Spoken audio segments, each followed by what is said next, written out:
Ya guys, di sini saya mau review Asus X550D A10. Ya di sini layarnya 15,6 inch. Nah, kita start dulu nih guys. Nih AMD A10. Tuh.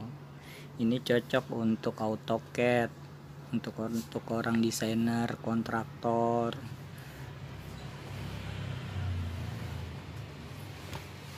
Di sini dia kelebihannya yaitu layarnya 15,6 gede.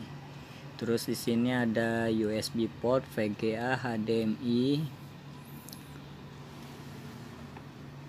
Lalu ada tombol sini LED untuk WiFi-nya, indikator untuk power.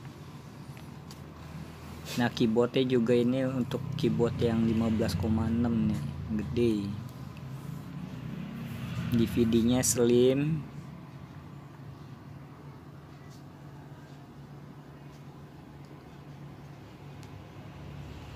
RAM-nya di sini kita memakai 4 GB.